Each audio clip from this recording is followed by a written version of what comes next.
Hello everyone, myself Kritika, working as Assistant Professor Senior Grade in the Department of Computer Science and Engineering at Banariaman Institute of Technology for the past 7 years. Microprocessor and microcontroller is a quite interesting subject for computer science and engineering students, since in all other subjects you people will be hang on to the computers, but in this subject you will be dealing with microprocessor and some other interesting hardware devices. First, we will discuss about introduction to the microprocessor architecture and its operations. The term microprocessor refers to any electronic device that receives input in the form of binary data and processes it according to the information stored in the memory and produces the output. Next, the term architecture refers to any internal logic design of the microprocessor. The architecture determines how and when the set of instructions are need to be executed. It also controls the data manipulation and communication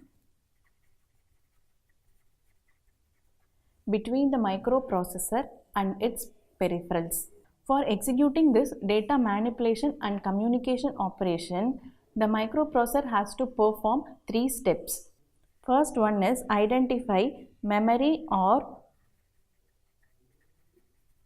peripheral location. Second one, transfer binary information. Third one, provide timing and synchronization signals. So these are all the 3 steps that need to be performed whenever a microprocessor wants to communicate with externally connected peripheral device. For this purpose, or for executing these 3 steps, the microprocessor, in particular the 8085 microprocessor, is in need of 3 types of buses. The term bus refers to a communication line which is built in with the architecture. The 3 types of buses are address bus, data bus and control bus. So, the function of this address bus is to identify the memory or peripheral location, and the function of this data bus is to transfer the binary information, and the function of this control bus is to provide timing and synchronization signals. The address bus is made up of a group of 16 lines in 8085 microprocessor, and it is unidirectional in nature. It means that it is used to carry 16-bit address. So this is an example of a 16-bit address. So this is a 16-bit address, whereas for storing this value 0, it consists of 4 bits in the binary form, and for this one 4 zeros in the binary form, and this one 4 zeros, and the binary representation of 4 will be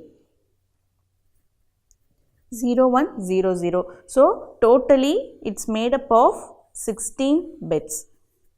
So this is how this address 4000 will be stored in the form of 16 bits in the microprocessor's memory. And next we will look into data bus, functions of the data bus. So this data bus is used to transfer binary information. So it is capable of carrying up to 8-bit data. So 8-bit data example is 4F. So this is a hexadecimal value, where this value, when given as input to the processor, it will be stored in the form of 8 bits. So this F, hexadecimal value F, has the binary value 1111, and for 4 the binary value is 0100. So totally this 8-bit data will be stored in the microprocessor's memory. So this is an example of 8-bit data, and this is an example of 16-bit address value. Next is the control bus. Actually, there is no control bus. The control bus is made up of control signals.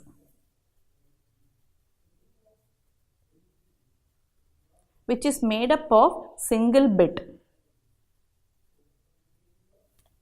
There is no control bus. It is made up of control signals which is in the form of single bit. Whereas address bus and data bus have physical communication lines. Address bus is made up of 16 lines and data bus is made up of 8 lines. Whereas control bus is only made up of a number of control signals which are all of single bit. So this is the introduction to microprocessor architecture. Now let us discuss about microprocessor functionalities. The various functionalities executed by any microprocessor are internally initiated operations. Second one, internal data operations. Third one, peripheral or externally initiated operations. So these three are the basic microprocessor functionalities. First one is microprocessor or internally initiated operations. From the name itself we can understand that these are all the set of operations that will be executed or that will be initiated internally by the processor itself. Next is internal data operations. So these are a set of operations which will be performed during data manipulation and communication. And third one is the peripheral or externally initiated operations, and these are all the set of operations that will be executed by externally connected peripheral devices. First we will discuss about microprocessor or internally initiated operations. There are 4 types of internally or microprocessor initiated operations. First one is memory read. Second one is memory write.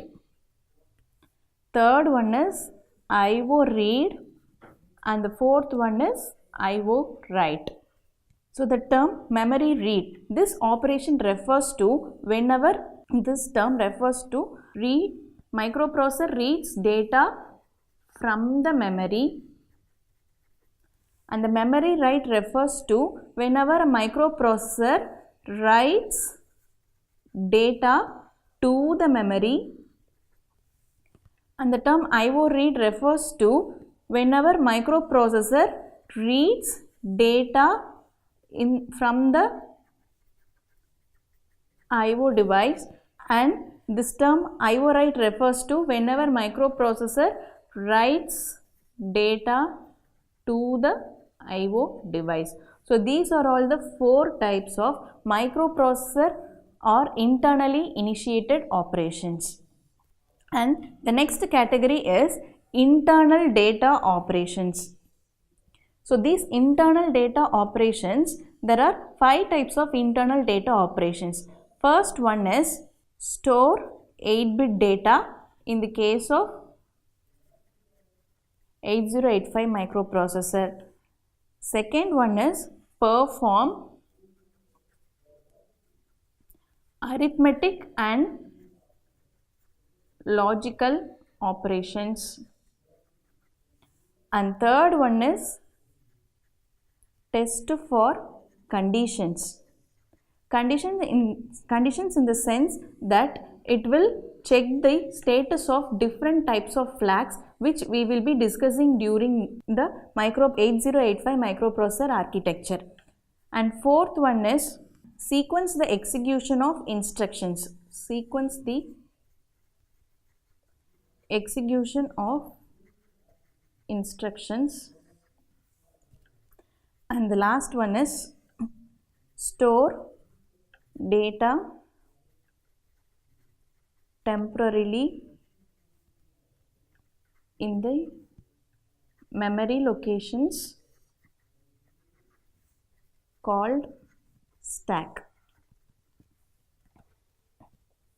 So these are all the 5 types of internal data operations. Let me say it again. The internal 5 types of internal data operations are, first one is storing the 8-bit data. Since 8085 is a 8-bit microprocessor, it can store only 8-bit data. Next, it performs arithmetic and logical operations, which is used for data manipulation function. And third one is test for condition. That is, it means that checking the status of the different types of flags, which we will be discussing during detailed discussion during 8085 architecture. Next, fourth one is sequence the execution of instructions, that is data flow. It refers to data flow. Flow of instructions should be one by one. Then fifth one is store data temporarily in the memory locations called stack, where first instruction will be stored. So this is the structure of a stack, whereas the microprocessor will read one instruction at a time and store it in the memory location called stack. 00FF some 4000. Likewise, the data will get stored in the memory location, and for each location it will be allotted with the 16-bit memory address value 4000, 4002, 4002, 4004. Likewise, for each memory location it will be allotted with the 16-bit address value. Next, the third category is the peripheral or externally initiated operations. It means that whenever any external or peripheral device is connected with the processor, it means that whenever any external or peripheral device is connected to the microprocessor, 4 types of operations will be executed. Instructions or operations will be executed. First one is reset. Whenever this instruction is given by any peripheral to the microprocessor suspends all its functions and the program counter gets cleared. The term program counter refers to the content of this program counter is address of the next instruction will be stored in this program counter. Next one is interrupt. Whenever this interrupt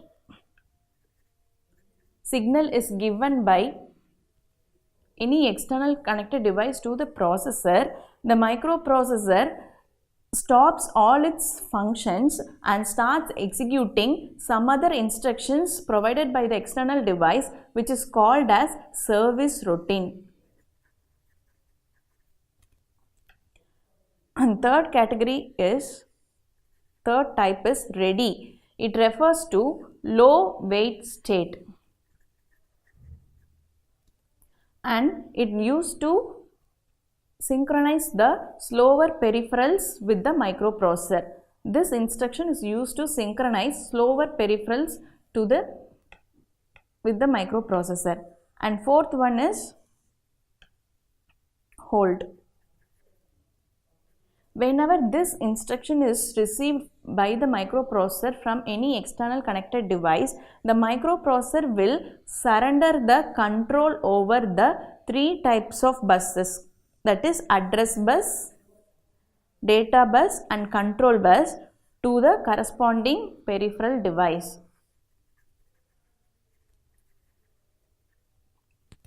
Whenever this hold instruction is received by microprocessor from any peripheral device, the control over these 3 buses, that is address bus, data bus and control bus, will be given to the corresponding peripheral devices. So these are all the 4 types of externally or peripheral initiated operation. First one is the reset, next interrupt, then ready and then hold. The reset operation suspend all the functions of the microprocessor and the program counter gets cleared. And then interrupt refers to whenever this interrupt signal is received from any external device, the microprocessor stops executing its normal function, that is normal set of instructions, and start executing some other instructions called as service routine received from the peripheral device. Then third operation is ready. which refers to low weight state, and it's used to synchronize slower peripherals with the microprocessor.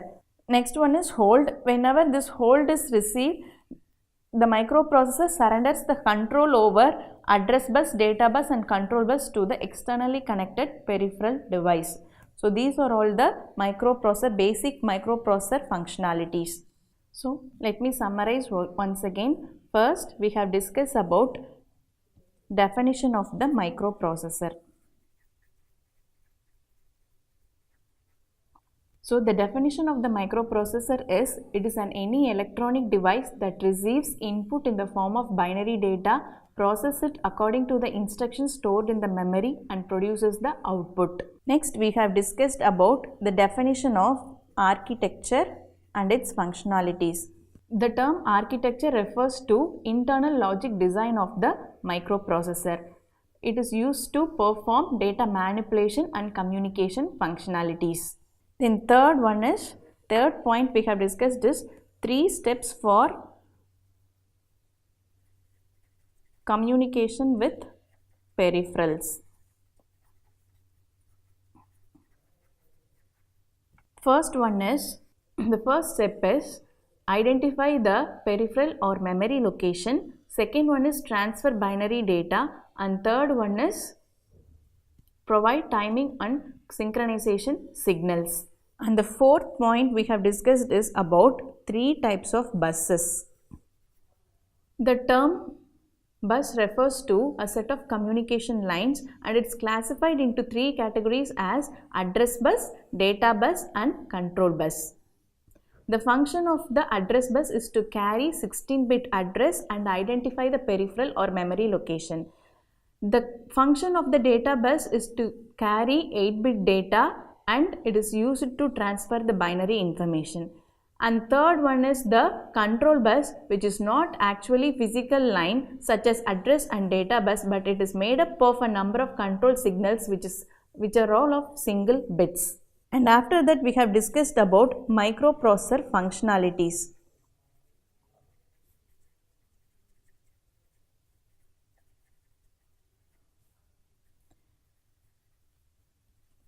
So there are 3 main functions of the microprocessor. First one is the internally or microprocessor initiated operations. Second one, internal data operations, and third one is the external or peripheral initiated operations. The microprocessor or internally initiated operations are of 4 types, that is memory read, memory write, IO read and IO write. Then second one is the internal data operations. There are 5 types of internal data operation. First one is store 8-bit data, next is perform arithmetic and logic operation, third one is test for conditions, and fourth one is it sequences the execution of instructions, and final operation is that it stores data temporarily in the defined memory locations called stack. Then third category is peripheral or externally initiated operations. The 4 types of peripheral or externally initiated operations are reset, interrupt, ready and then hold. So these are all the major introductory concepts about microprocessor architecture and its functionalities.